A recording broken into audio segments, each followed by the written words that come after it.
heart of these small town roads, where the story's old but true. We used to bow our heads in prayer, we'd pledge allegiance to. Now the lights are flickering, the signs all point to fall, where that spirit go that used to stand so tall. Factory stands are empty, schools don't teach no more. Folks drive by the church like it's something to ignore. We used to hold our ground with hands together tight, but the unity we had has vanished in the night. This country's going to hell, can't you hear the warning bell? What once was one nation, under God has disappeared. We the people soon be no more, if we don't take a stand. It's time to raise that flag and put God back in this land. We got preachers out on Main Street shouting at the skies, but nobody's listening, too busy with the lies. The family dinner's cold now, faith broke at the seams. It's high time to awake and chase those old dreams. Fields are overgrown, tractors left to rust. Where's the honor and the pride, the values that we trust? Cemeteries filled with souls who knew the way it was. We need to reawaken and fix this just because. This country's going to hell, can't you hear the warning bell? What once was one nation, under God has disappeared. We the people soon be no more, if we don't take a stand. It's time to raise that flag and put God back in this land. This country's going to hell, can't you hear the warning bell? What once was one nation, under God has disappeared. We the people soon be no more, if we don't take a stand. It's time to raise that flag and put God back in this land.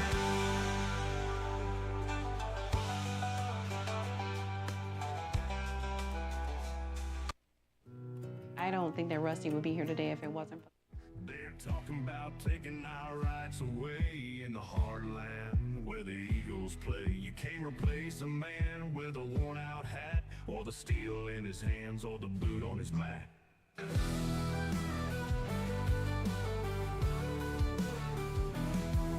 seen the sweat on fields in the morning light, and I'd rather fight than lose that sight. Silver screen costume men with their tails, but I've lived the dirt roads and the hard-packed trails. This is my country, this is my fight. From dawn till the dusk, I'll stand for what's right. Hard work in our veins, pride in our song. We'll hold our ground, it's where we belong.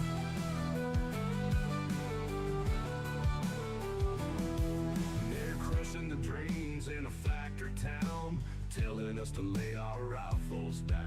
But a country boy's grit, it just won't break, for the roots run deep in the lands we sleep. I heard Grandpa's stories about the war in the farm. His legacy beats in the stubborn arm. No suit or decree can take his flame. As long as I breathe, I'll carry his name. This is my country, this is my fight. From dawn till the dusk, I'll stand for what's right. Hard work in our veins, pride in our song. We'll hold our ground, it's where we belong.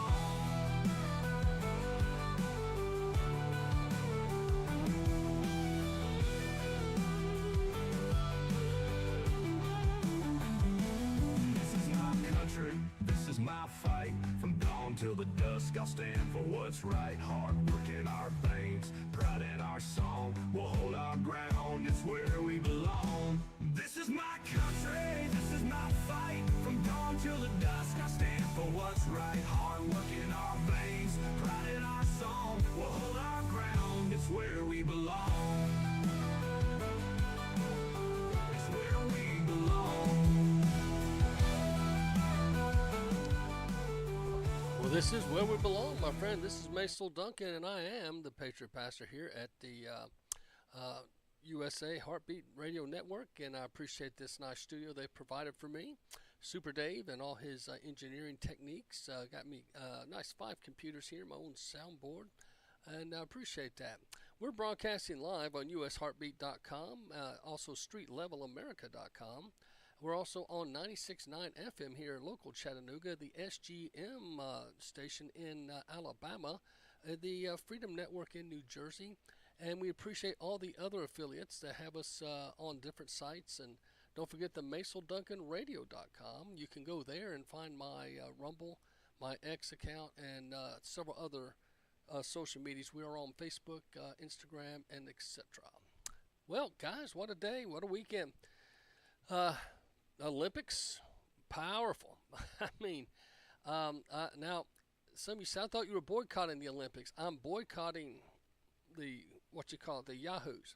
What I do, I want to support the kids. So what I do is I watch the clips, or we watch, my wife and I, the events we know are kids that are worth watching. I will not watch the WNBA team, and I'm not going to watch the ladies boxing stuff that is just flagrant abomination. No, I'm not going to give it a second, not a millisecond. I won't even play a clip here on the show.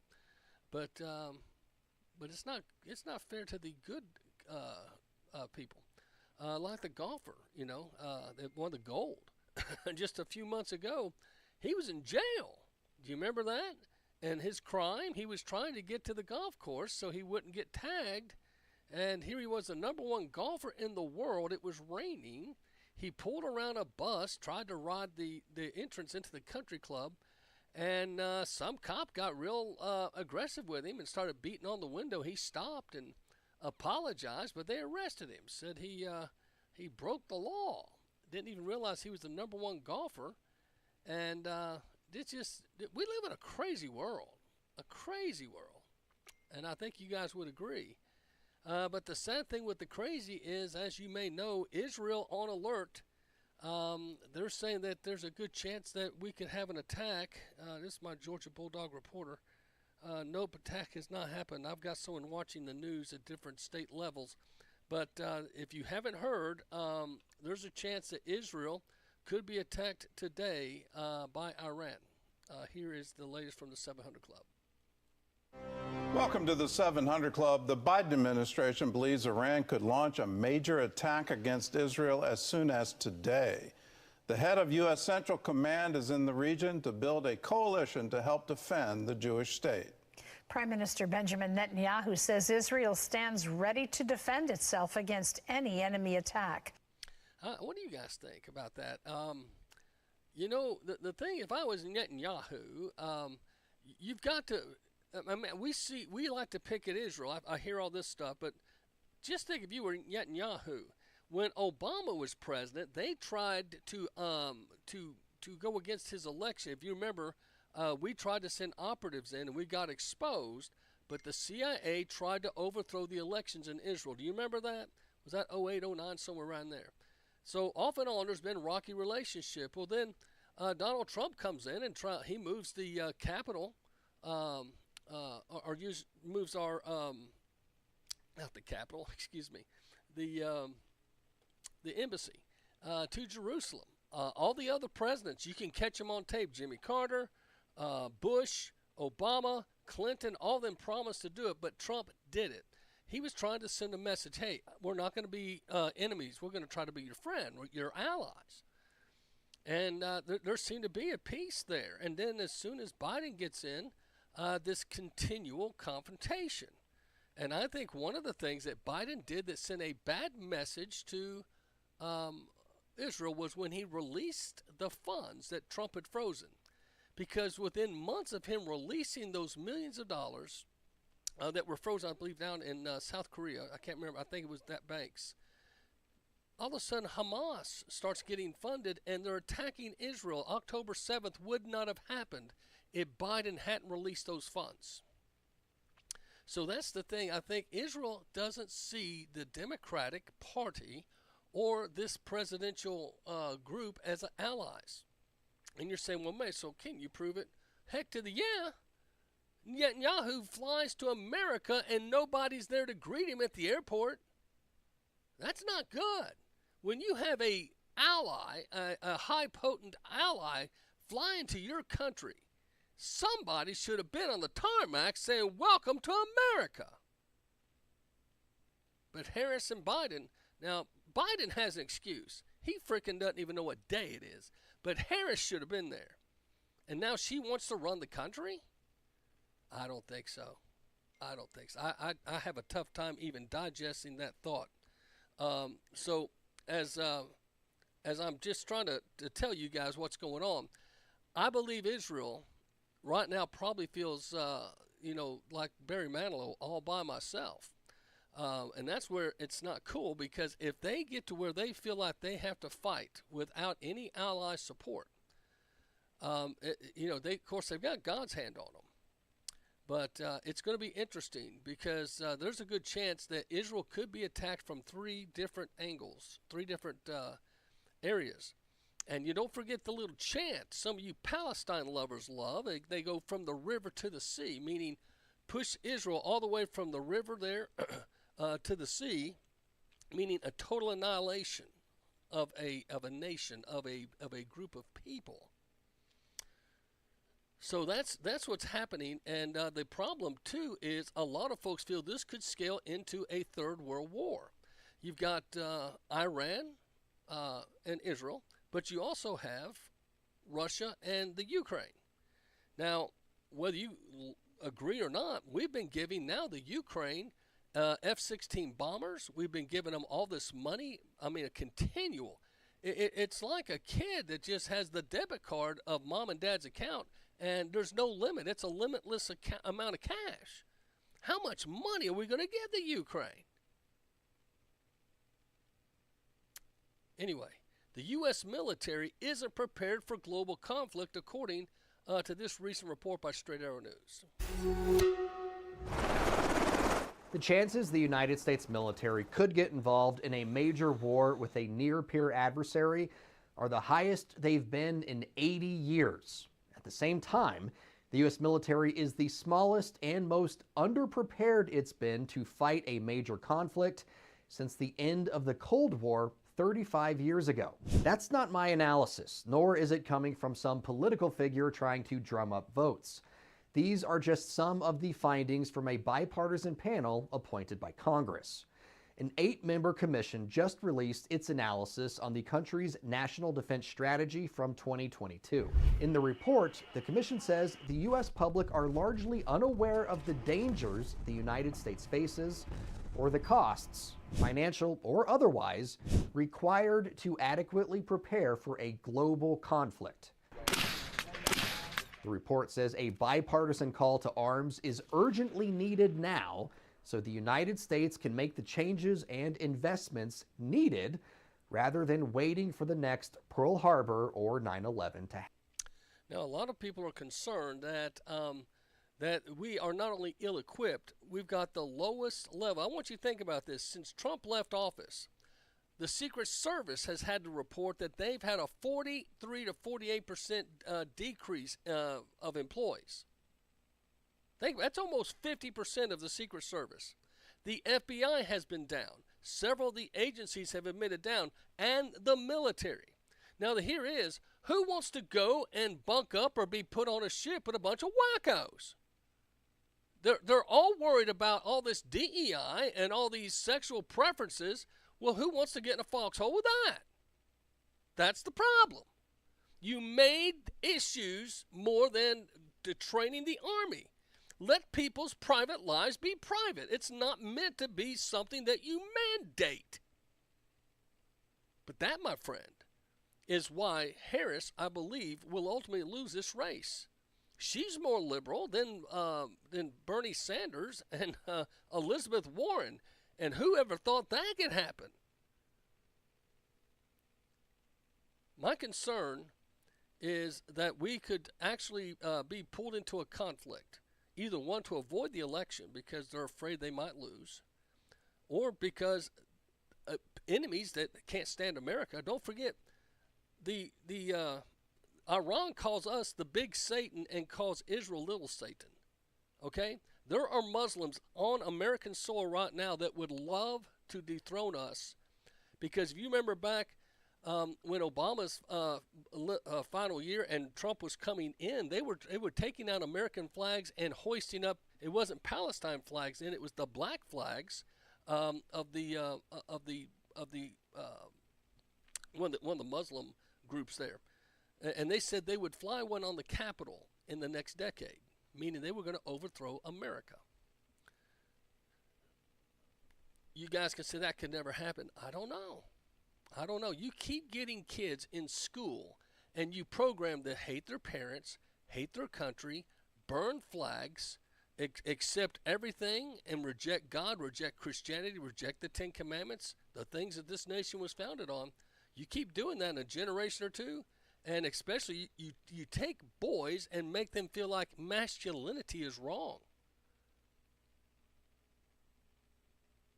And then you let boys play in girls' sports, and now you're going to have a boxing championship for the Olympic gold between two men pretending to be girls? And you wonder if we go to war, we'll be able to defend ourselves. I don't know. But according to this independent report, we are way down in recruitment and equipment. See, that's another thing. I'm going to just tell you again. Donald Trump spent a lot of money getting our military built back up, getting our equipment back up. There's something about Democrats want to defund the police, defund the military, open the border, and have chaos. Because, see, if they can have chaos, then we don't know what else they're doing. We're all worried about our particular private property and maybe our personal assets. And we're going to talk about that because, boy, we've had Bidenomics took a new low of El Crapola. And I think that's something a lot of us are looking at on the news. But I thought this, in the next, after the break, we will come back and talk about that. But I don't know what you guys think. If you have someone that's serving in the military, you need to thank God that they're staying in. So many have gotten out. They don't like the games. I happen to know of a person that was on the track to be general. And when Obama came in, they took him off track. His crime? He was a white Christian male. He was on the up list through the Bush administration. He should have been a general within 3 to 4 years. And they detracked him. And he's finally just retired. Because he wasn't the right color and he wasn't the right religion. This didn't just happen overnight, my friend. I mean, look at General Milley, Silly Milley. That's what I call him. He talked openly that he would tell his counterpart in China if Trump decided to do some kind of aggression against China, he would warn. That's treason. But that's what you got, even in the upper echelon of our military right now. Who do you trust? I know. Where we go one, we go all. They're in charge. I'm having problems believing that. I know it makes some of you mad. But listen, some of you guys will GD in my presence and use the Lord's name in vain, and that makes me mad. So, pooey. I'm not happy right now. I'll be back after the break.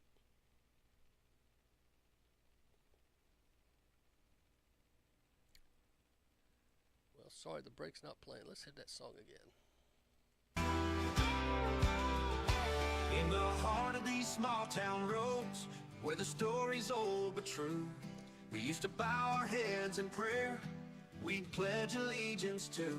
Now the lights are flickering, the signs all point to fall, where that spirit gold that used to stand so tall. Factory stands are empty, schools don't teach no more. Folks drive by the church like it's something to ignore. We used to hold our ground with hands together tight, but the unity we had has vanished in the night. This country's going to hell, can't you hear the warning bell? What once was one nation under God has disappeared. We the people soon be no more if we don't take a stand. It's time to raise that flag and put God back in this land. We got preachers out on Main Street shouting at the skies, but nobody's listening too busy with the lies. The family dinner's cold now, faith broke at the seams.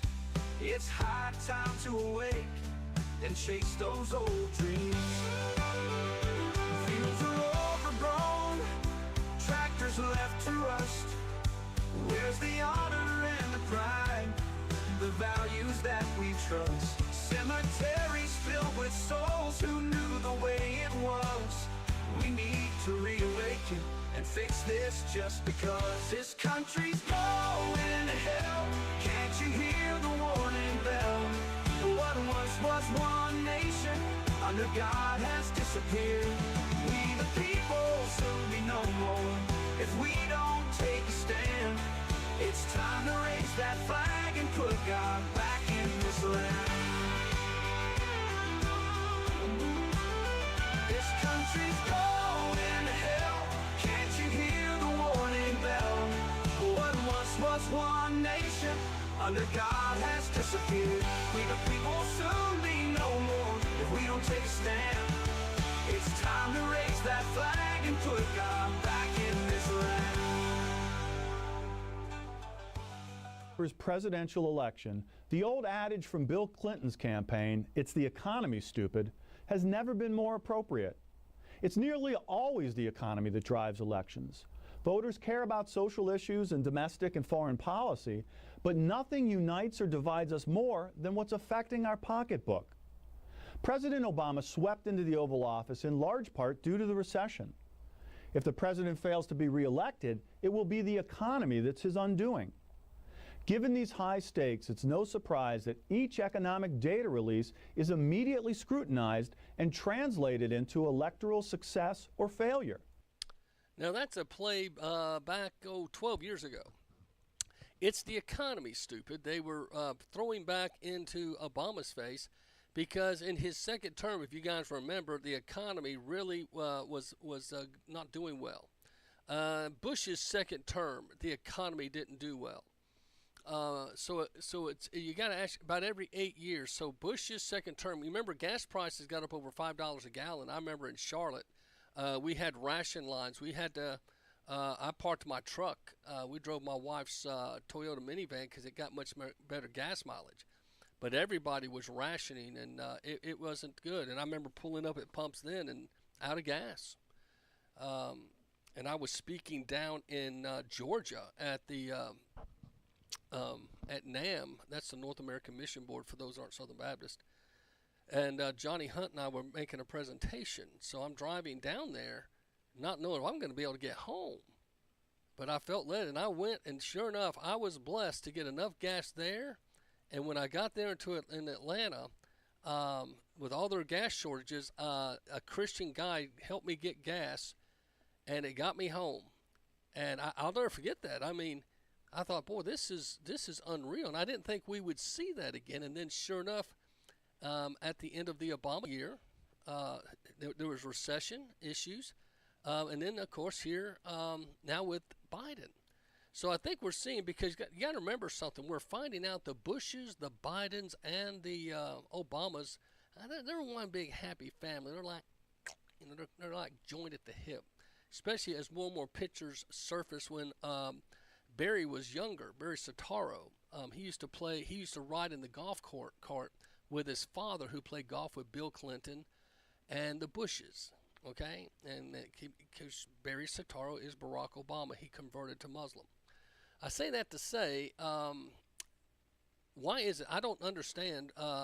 Ronald Reagan and Trump seem to have had, hey, drill baby drill. They know how to secure the border, bring back the economy, and it's like the next guy in says, let's blow it. It's like the kid in the house that doesn't want to, just want to blow everything. They don't understand any limits in spending. And that's your Democrat Party. I mean, that's pretty much what they are. Well, this broke. I mean, you're going to hear a lot about this in the next few days, but I'll go ahead and share with you the Gateway Pundits reporting that nearly $2 trillion wiped out from the stock market as fear of global recession sparked panic among investors. Warren Buffett dumped nearly half of his Apple stake and holds $277 billion in cash reserve. Well, how about that? So Warren Buffett is securing himself for he and his stuff because, let's be honest, they know before it hits. So they prepare. When you see the big boys preparing and pulling back, there's something about to happen. So the first Monday in August has arrived with panic sweeping through the finance sector as nearly $2 trillion was wiped out of the S&P 500 at market opening.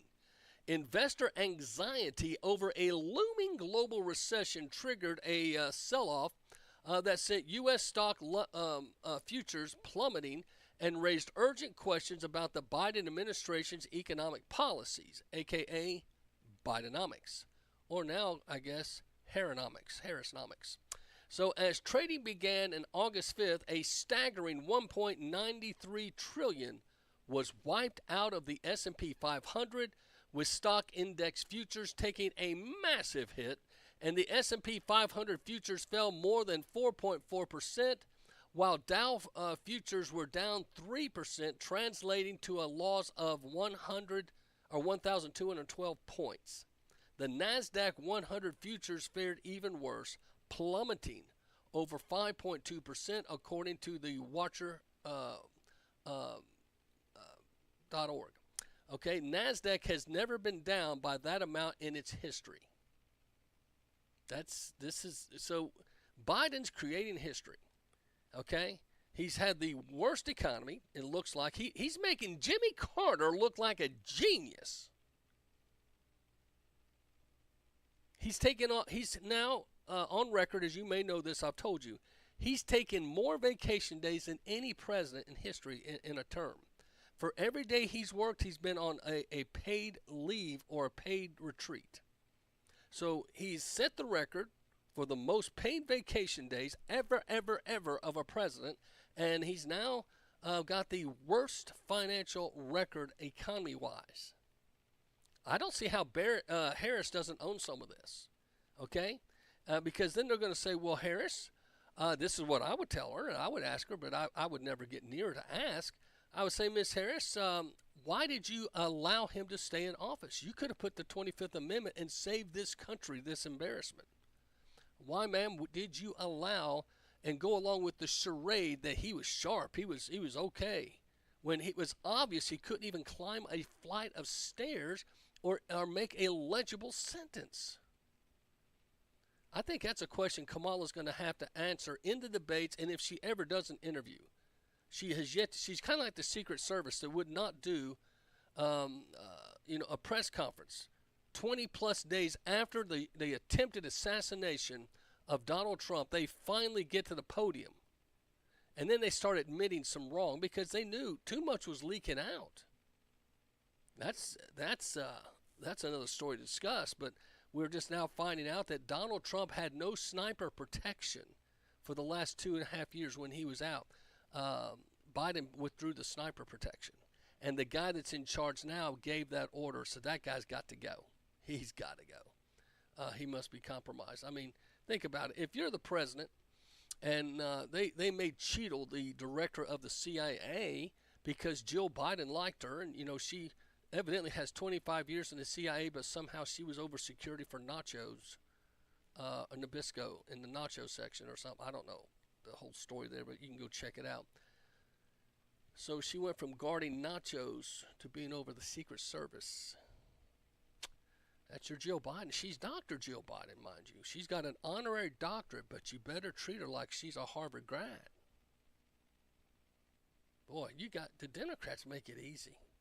They used to have some good, no offense, Nancy Pelosi, at least you could, I didn't like her. Her policies were way left, but she was much more, I guess, a better opponent, if you will. Oh my gosh, what they're putting up now. These guys are just such charades. Well, Buffett, recent actions have raised eyebrows across Wall Street. The 93-year-old investment titan has been a massive selling spree, offloading over $75 billion in equities during the second quarter alone. This aggressive liquidation has raised Berkshire's cash reserve to an unprecedented $277 billion, an all-time high for the Mr. Buffett. Also, he began selling his second largest holding, Bank of America, in July. By the way, if you got an account in Bank of America, get out of there quick! Go to a local credit union, muy fasto. Bank of America, if you do the deep dive, that's not a good bank. And the people that run that bank and invest in that bank, that's not your friend. That's not your friend. Also, the financial crisis turmoil in global stock. Let's see, this one says markets at Japan, Taiwan plunged by record margins. This is going global, my friends. So there are growing fears about the prospect of a recession, even more serious financial crash as stock markets continue to fail and to fall. Japan's 2.25 index lost a staggering 4,451 points on Monday, a drop of approximately 12%. This also marked a 25% drop since July. Okay. Meanwhile, South Korea's stock market fell by nearly 9%, while India's tumbled just under 3%. Taiwan similarly experienced its worst day of 57 years, while the crypto markets have also suffered heavy losses. So there is likely a myriad of reasons behind the downturn, including the possibility of Federal Reserve interest rate policies, geopolitical tensions, and the need for correcting in what some believe is an overheated stock market. So bottom line is, all the guys and girls that sit in the back room, drink their cigars, drink their brandy, and use us like a Monopoly piece are probably sitting there saying, wait a minute, I want Boardwalk. Nah, I got Boardwalk. Well, I don't want Baltic Avenue, the cheapest place. I want one of the more expensive. I want the green property at least, or the yellow. You ever play Monopoly? I think that's what's going on here, my friends. And what better way to balance the economy and world is with some military conflict. If you go back and look throughout history, whenever there's been huge depressions and financial crises, war has followed. Not to scare you, just to warn you. Do not be too surprised if we wake up tomorrow or here tonight that sides are being drawn. Don't forget, for some reason, they were trying to get the Ukraine into NATO. And Switzerland, for the first time ever, they were captain neutral. Everybody used to say, hey, Switzerland, they're neutral. And used to have what they call Swiss bank accounts where you supposedly put your money because they were neutral. If a war happened, they were known as the peace place. Well, Switzerland joined NATO. What's that all about?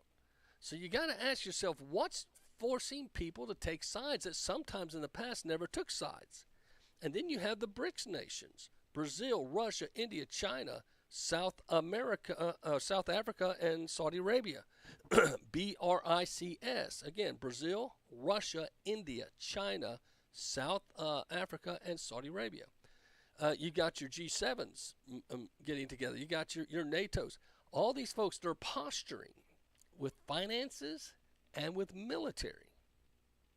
So I believe the financial, because bottom line, let's put it this way. I try to explain things as best I can understand it because I'm not the biggest genius in the world. But if somebody was trying to steal your cash out of your wallet and you had the ability to fight them off, would you not? Or would you say, here, take the money? Now, I'm talking, you need that money. That's your survival. That's your paycheck. You live paycheck, and somebody's trying to steal your purse, ladies or gentlemen, or steal your wallet. And you have the ability to fight them. Or call for your buddy over here. Hey, come help me. This guy's trying to steal my money, my resources. So your buddy comes over and helps you and pushes off the guy. Well, the reason he's trying to steal from you is because he somehow is at a loss or has a grudge with you. So then he calls his buddy. And before you know it, it's on like Donkey Kong. That's what's happening, I think, in the globe. I think what you're seeing here is you're seeing people pulling together And see, here's what we ought to understand too. Biden, yes, is a weak candidate. We know that. But the people that got him elected, because the guy, if you go back and just be real honest, back in 2020, we called him hiding Biden for a reason, because he hid in the basement. Other people were orchestrating and handling things for him. They got him elected. But the charade was up. He just couldn't carry the mail anymore. He was shot before 2020. I believe mentally I think it's elder abuse what they did to that guy. And then what they did when he kept wanting to stay in the race, you remember? And he said he wasn't stepping down, and he'd have his moments, but he didn't want to step down, and they forced him. We still don't know what all happened. Next thing you know, he stepped down. Harris is in, and the people didn't get to vote. They didn't have a primary. I think the Democrats right now are they're trying to sugarcoat it, but I think there's a ripple among the people. And we'll talk about that. So I bring all that up to say the finances right now are costing big time. Now, the Daily Wire reports the Dow Jones drops more than 1,000 points as global markets plunge amid recession fears. And the U.S. market got off to a rocky start Monday with the Dow plunging to 1,000 points. And I've read you these off from another report, so I'll just jump to the next one. And that was the Daily Wire, by the way. And this is Blaze Media. Blaze Media chatter about possible recession in the U.S. grows as global markets tank. And they go on to say, Bidenomics apparently fails to deliver. Is the economy stupid? Oh, yes, it is. That was a crash it smelled like in 1987. Markets around the world, including the U.S., tanked on Monday as investors began openly expressing concern about a possible U.S. economic recession. And as they had on Friday, global markets were severely in the red on Monday. The Dow opened more than 1,000 points as of mid-morning hovers and minus 2.6% overall. The tech-heavy NASDAQ is down over 560 points. 4 years ago today, Trump claimed the stock market would crash if Joe Biden was elected. I guess Trump was a prophet. Some of you like or dislike that. That's just a fact, Jack. But I think it's something we have to be aware of. Will you answer this one? And so here's the one thing I found. See if you guys agree with this.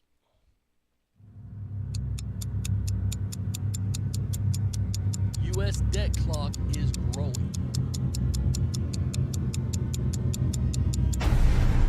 U.S. national debt is a new record, $35 trillion.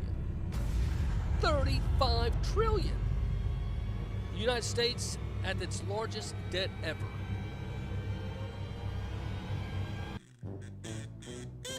Three hours ago, the U.S. sent $1.7 billion to the Ukraine. I am never going to financially recover from this. And that's the case. You've got a huge, crazy person running this country, or if you want to call him a crazy person, I really think to be fair, he's not in his full faculty. But here is something. Don't forget that Biden said about the economy. He wants to see the economy crash this year. The sitting president. Is that true? Hell no! The sitting president. The sitting president. As I say in my faith, bless me, Father, for, come on, man. Would you repeat that? As I say in my faith, bless me, Father, for, come on, man. Have you ever flushed the toilet and the water starts rising? You go, dang, I got a problem here. So don't forget what Joe Biden was saying. He was talking about the economy and then blaming the president. He says, bless me, Father, and he stopped himself because he was about to say, for I have sinned. Yeah, you have, Joe. You've pretty much sinned before God and the nation and the globe. And your crazy economics and your warmongering party It's costing everybody that's associated with you. But political violence seems to be growing, a new poll says. And see what you think about this.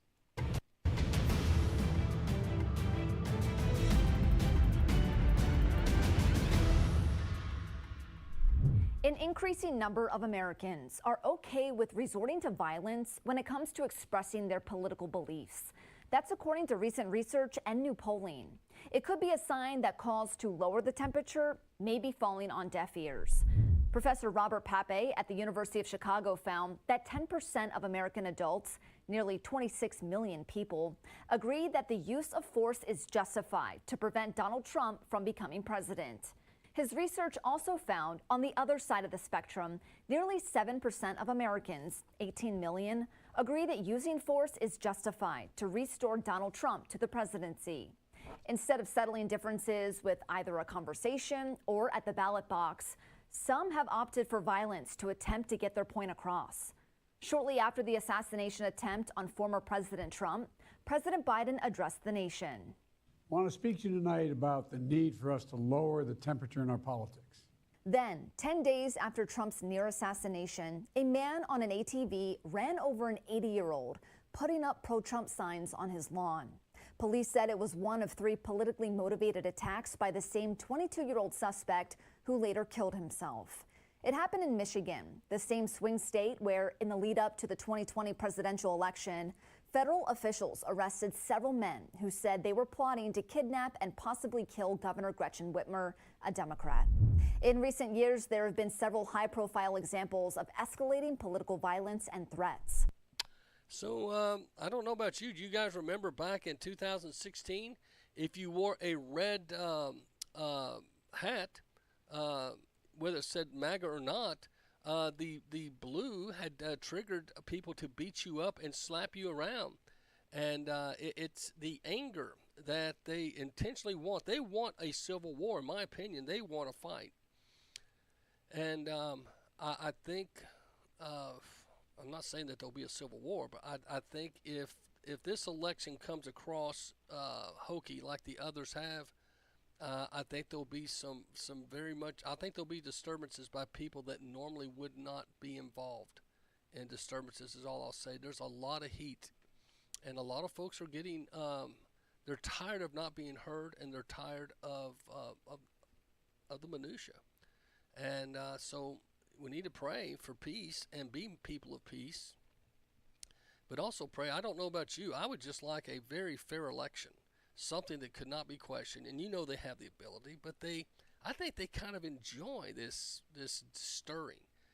Ever since 2000, with the hanging chads, they've kept us all thinking all the elections are rigged or stolen. You know, Al Gore swore it was stolen from him.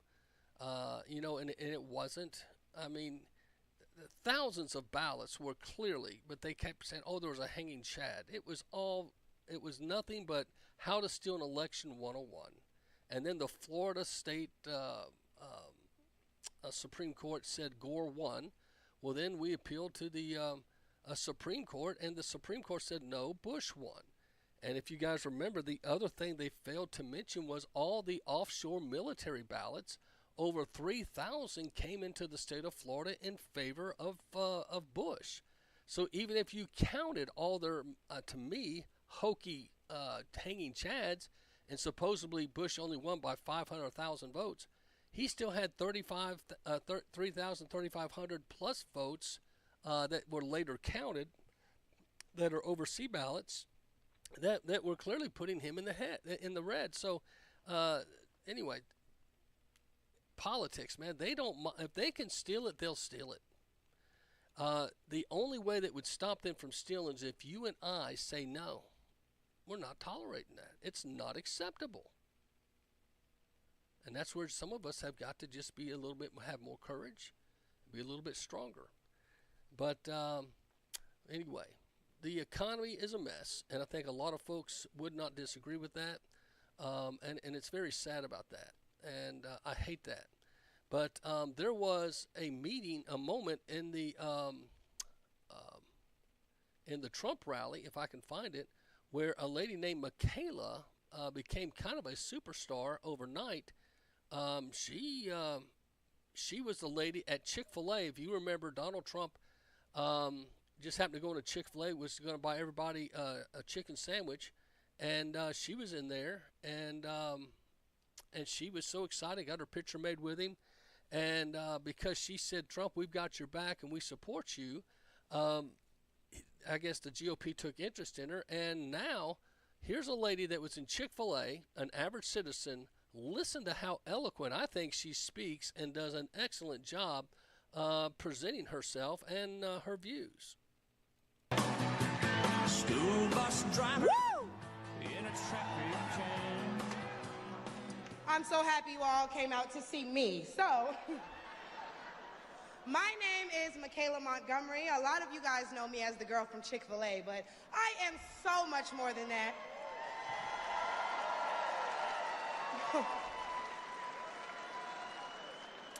Not only do I serve as the CEO of Conserve the Culture, I am also the state director for Blexit down here in Georgia. I'm a Fulton County coordinator for America First Works, and I'm also launching a podcast on the Patriots Prayer Network, so put some respect on my name. Michaela Montgomery.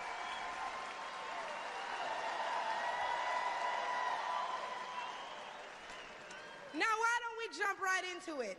See, as a young single mother, I can tell y'all that rent is too damn high. Being able to have something to always... I'll throw a commercial here. The other interesting thing about this is the Georgia rally, and other commentators made it. There are tons of folks of color behind. They made sure, and they are agreeing, clapping, and hanging "You're fired" signs of Kamala behind this lady as she speaks. But let's continue to listen a little more. That as a young black voter, groceries are too damn high.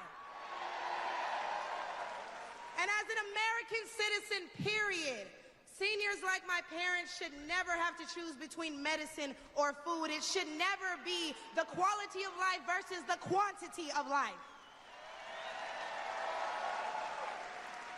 And I don't want to hear, oh, but we capped the price of insulin and lowered the price of all these medicines. Yeah, but you raised the price of everything else, so it's about time to start telling the truth to Americans and let them know exactly what they're signing up for if they want to vote for Kamala Harris. We need to vote based on facts and not feelings. See, under Harris and Biden, the average Georgia household is losing $1,060 per month, and inflation is at 21.4%. And due to the war on energy, average gas prices have reached record highs for the state. We also did a poll, and 80% of us black Americans are not happy with the current state of the economy, so I'm going to need 80% of y'all to vote accordingly in November. They love me, they love me, they really love me. The left wants you to get in your feelings about things that have been said, but I want you guys to pay attention to what has been done. They don't want to talk policy. They just want to use propaganda to steal your vote. The left is trying to tout this woman as a savior for the black community, but all she's done is hurt the black community since she came into the game. Now this is where she does an truth moment. Yeah, now some of you want to get mad about Kamala claiming to be black because she was registered as Indian on her birth certificate, and she was celebrated as the first, in 2016, the first Indian senator in American history. Don't forget that. She didn't say, I'm an African American. She said, I am an Indian heritage, and gladly accepted the honor of being the first Indian senator in American history in 2016. Now, here's a lady that's of color calling that out.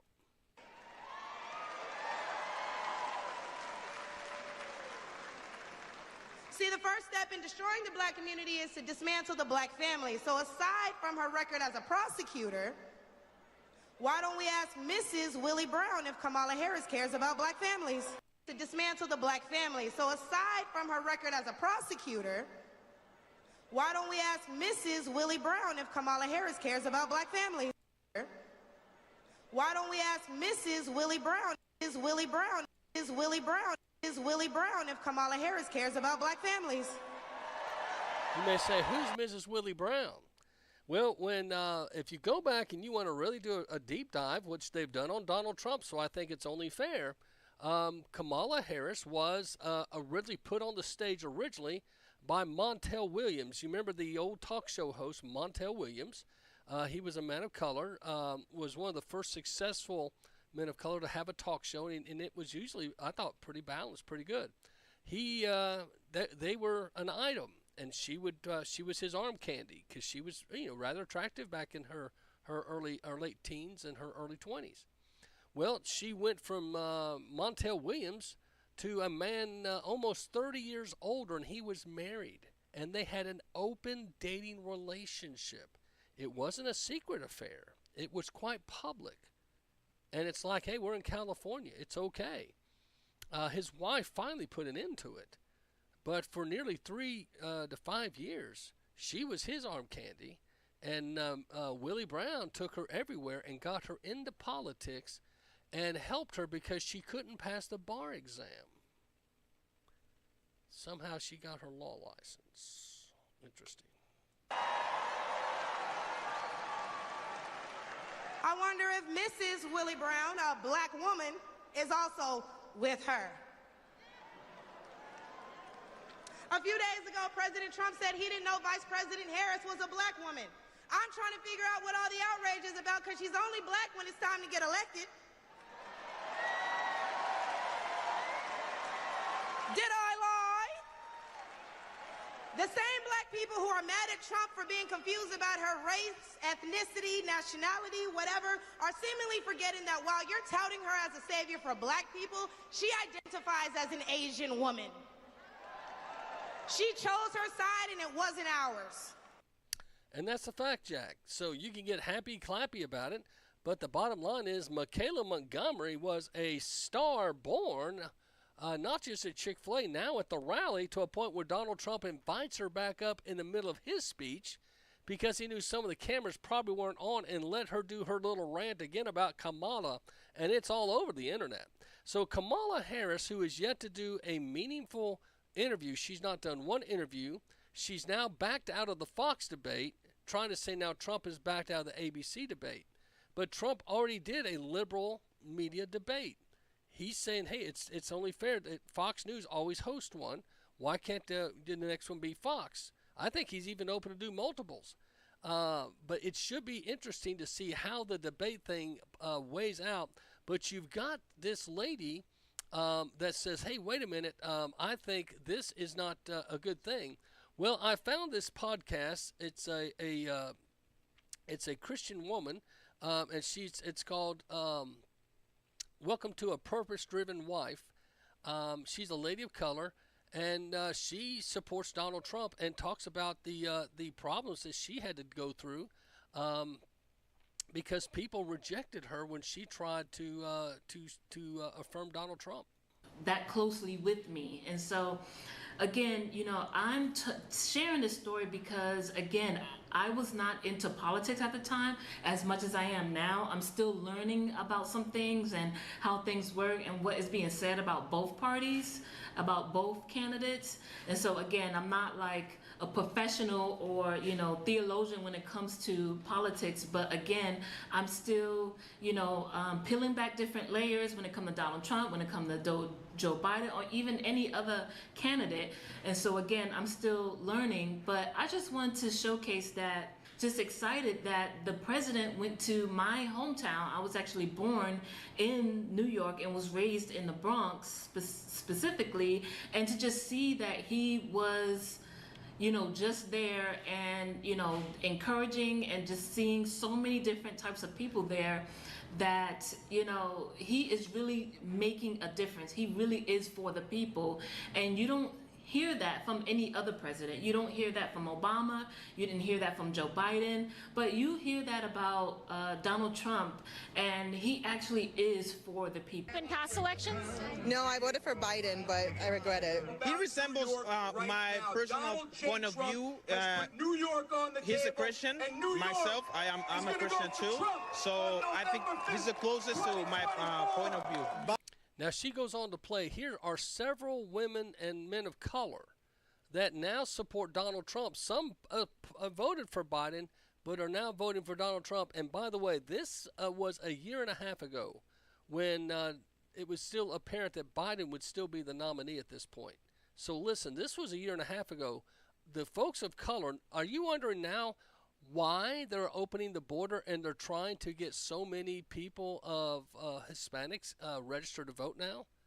Because the African American folks are waking up. Biden went on the Charlemagne the God show and said, you ain't black if you don't vote for him. Understand something.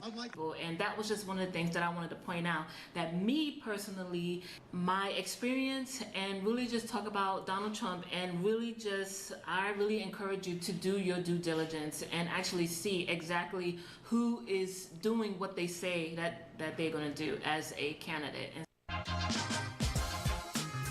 As a black woman in America, I know I might get my black card revoked. I love Trump. Did you hear that? She goes, I might get my black card revoked, but I love Trump. I want you to hear that again. This is a lady just on the streets, and she was being interviewed. Check this out. There's going to be about 3 or 4 ladies on. They're just on the street. This guy goes out, kind of like Dave from Street Level America, and just goes and uses his phone and starts interviewing people on the street. And this is people. This is raw. It's not rehearsed. Check this out. Doing what they say that they're going to do as a candidate. As a black woman in America, I know I might get my black card revoked. I love Trump. God bless you. I love him. God Just bless so you know. If you have a problem figuring out whether you're for me or Trump, and you ain't black. I love Trump. And you ain't black. I love Trump. And you ain't black. As a black Trump supporter, what makes you say that your blackness would be revoked?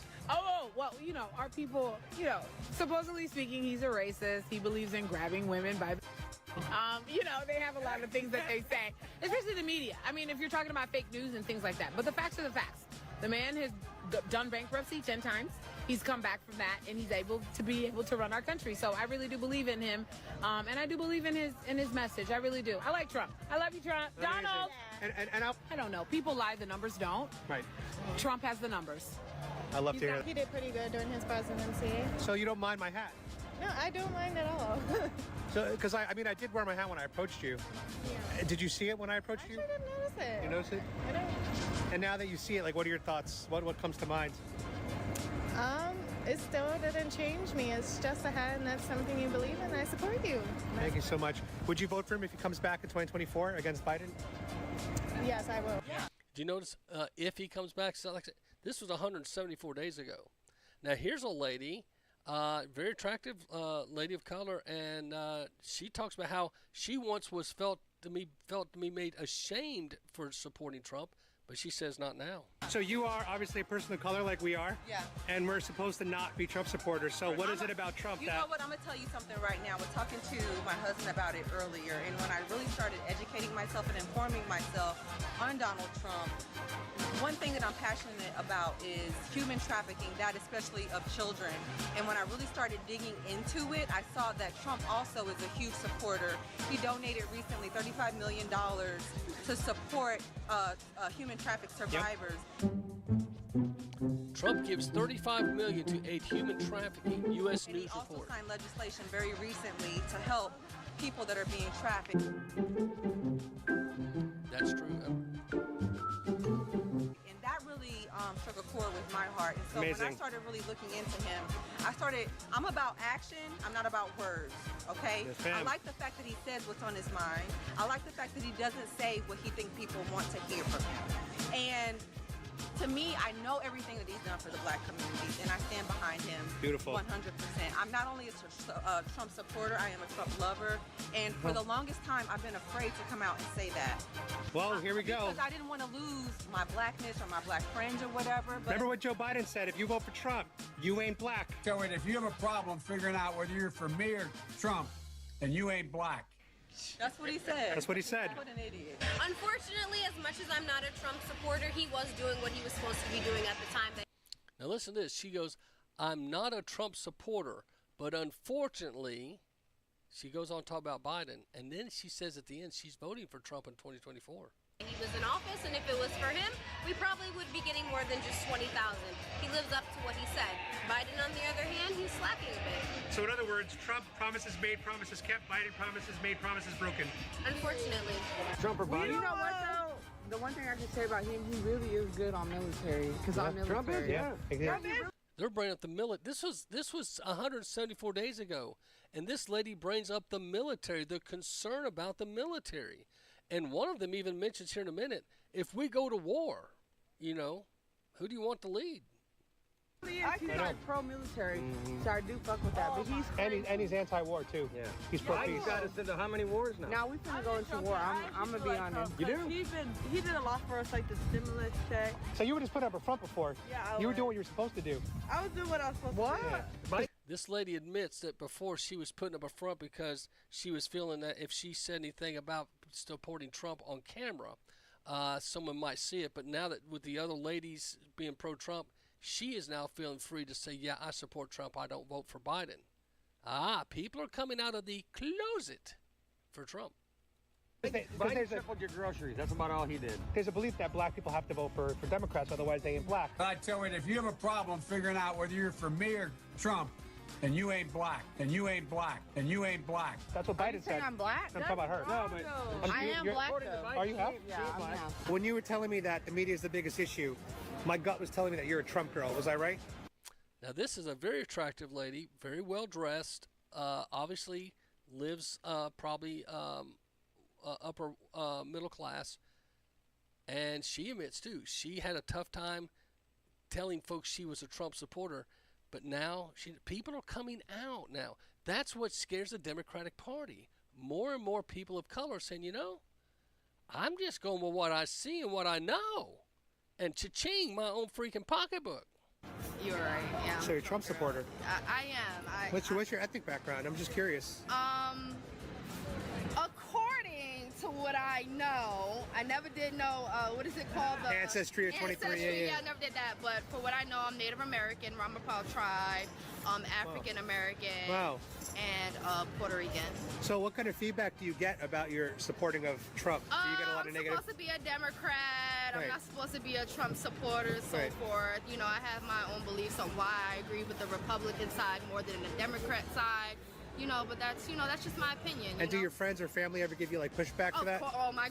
Listen to what her grandmother tells her. This is hilarious. My grandmother calls Trump my friend. Her grandmother calls Trump her friend and will say, your friend. So this is just to give you a taste. There's a lot of people of color that are saying, listen, I don't think people understand who we are. These are some men of color in Michigan saying, not so fast, my friend. Don't count my vote. Right now, I'm leaning Trump. About nothing. They don't really understand how hard it is just to live a day-to-day life. When we speak, they don't listen. Grand Rapids, Michigan.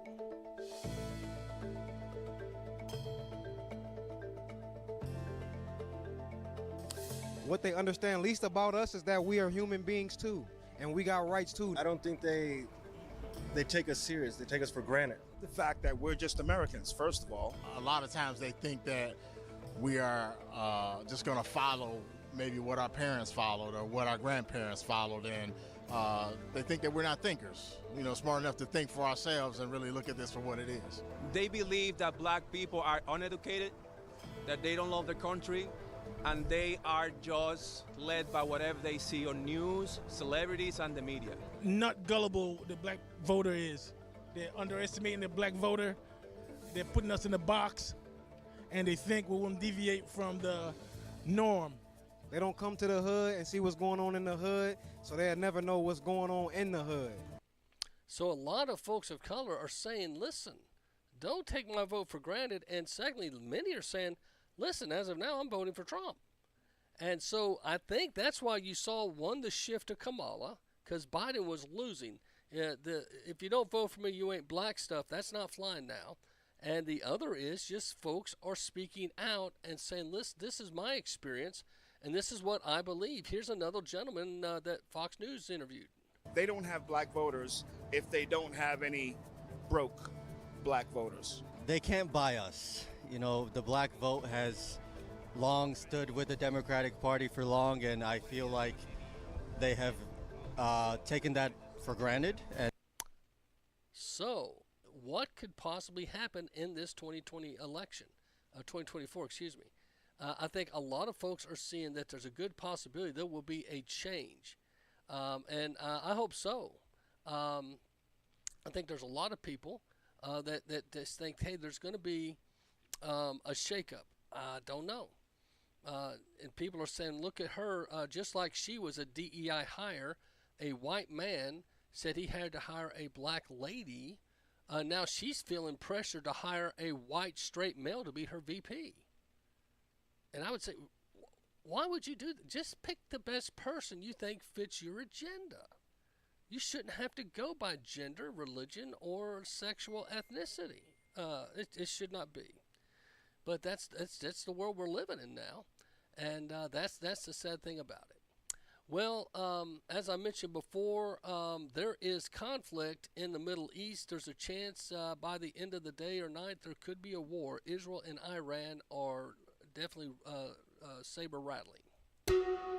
There's growing fear that a major escalation is nearing in the war in the Middle East.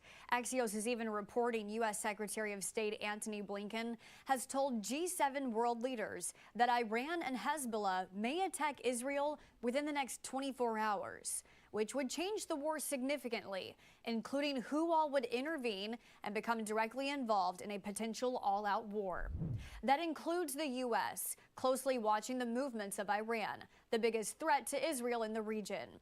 The commander of U.S. Central Command is expected to arrive in Israel today to prepare with Israel's defense forces ahead of a potential attack on Israeli soil, which, according to Blinken, could come as early as Monday.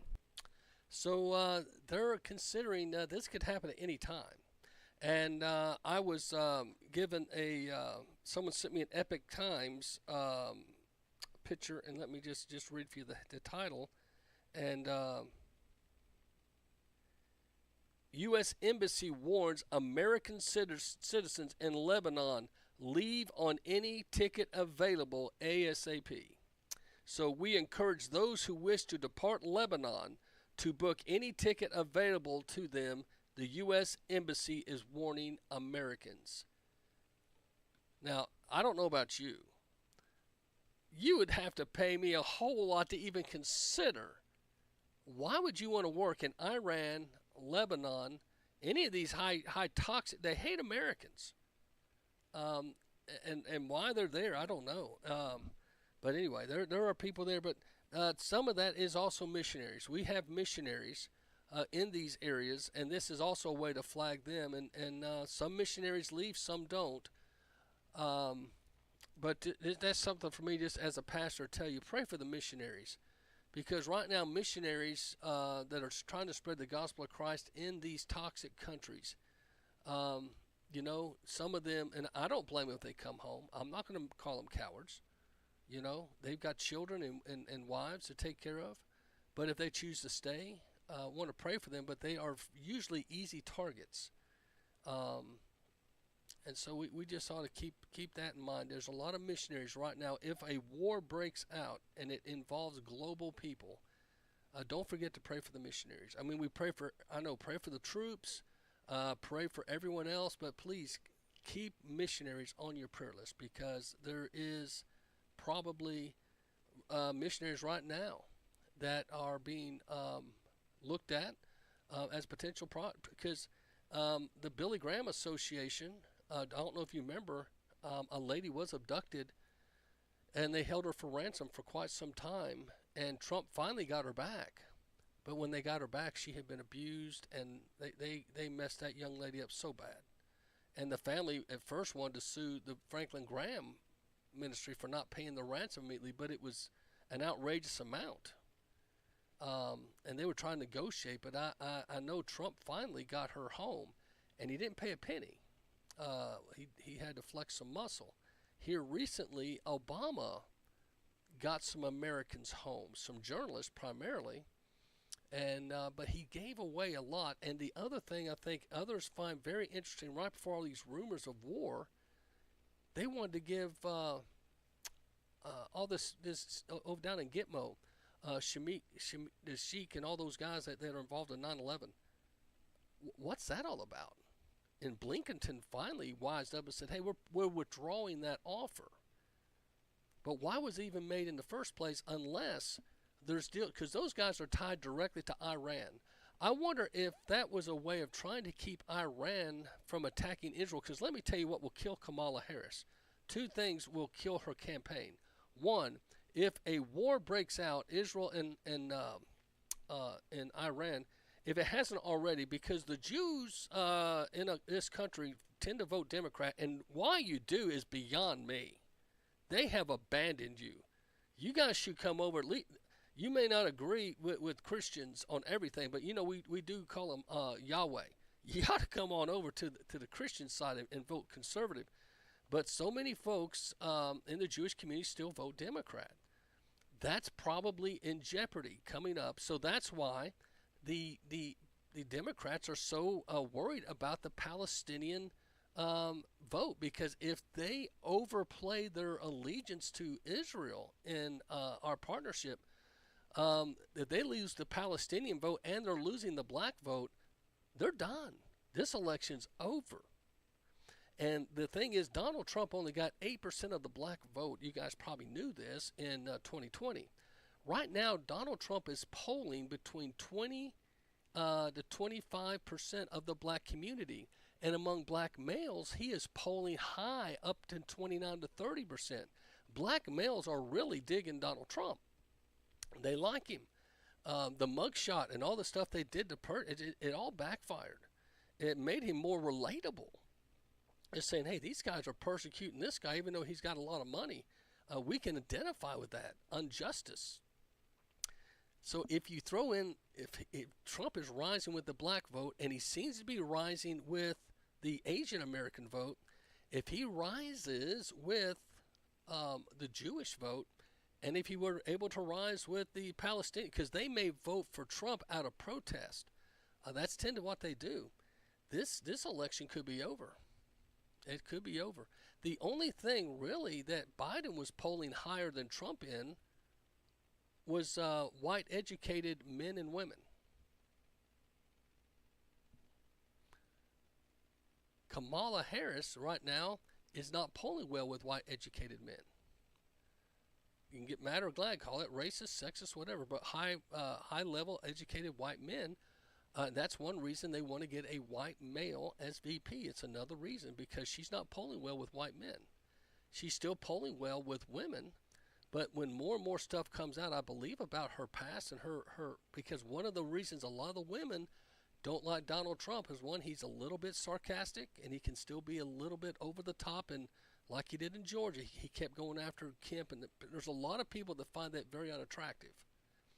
The other thing that Donald Trump continues to do is he brags about himself and what all he's done. A lot of ladies don't like it when you continually brag.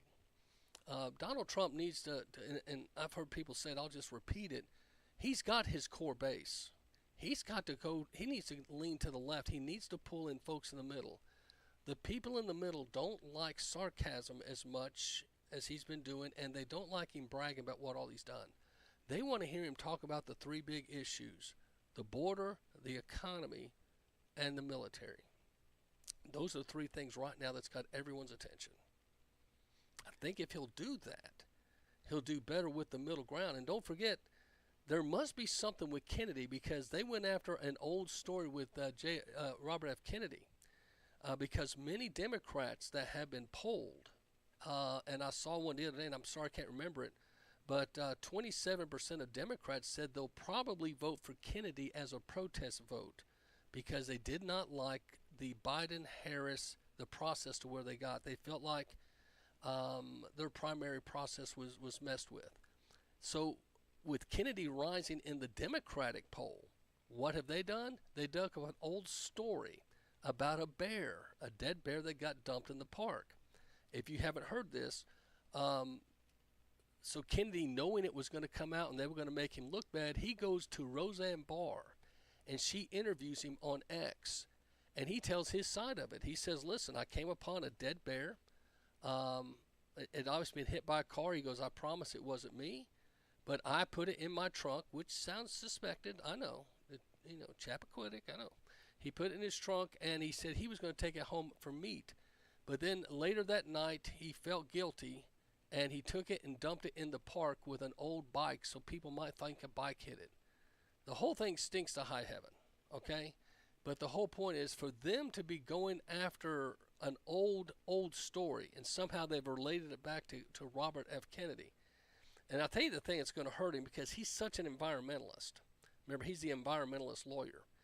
There'll be some of them that are going to be very upset that he has been involved with the killing of an animal, an innocent animal. It's not going to play well for him. But I don't think he knows he can't win. All they're trying to do is keep him from being a Ross Perot, because Bill Clinton would not have run without Ross Perot. Bush would have got a second term. Many political analysts agree to that. But Ross Perot, he played to the Republicans that were dissatisfied with Bush. Ross Perot was an oil man. He kind of like Trump, a businessman, was bringing business concepts to the debates. And don't forget, he scored 12% of the national vote that year. That was big. Double digits is big. An independent can get double digits in a national presidential election. That's huge. But when you go back and do the numbers, all those folks said in an exit poll, if Ross Perot wasn't running, they would have voted for Bush. So what Ross Perot did was he got Bill Clinton elected. I don't know if you knew that. He ran again 4 years later. He only got 8%. He dropped in popularity, and I can't remember the old geezer they ran against Clinton, because they knew at that point Clinton was kind of hard to beat, even though he had all these issues. But Clinton was good with the economy, and that's one reason a lot of folks still will talk good about it. Even though he had the affairs, he had the intern issues, he had a lot of personal issues. He was definitely a Jeffrey Epstein guy. But what he brought to the table was he really wheeled and dealed. Now, the NAFTA and all the other things he did, I think we're now seeing now that was not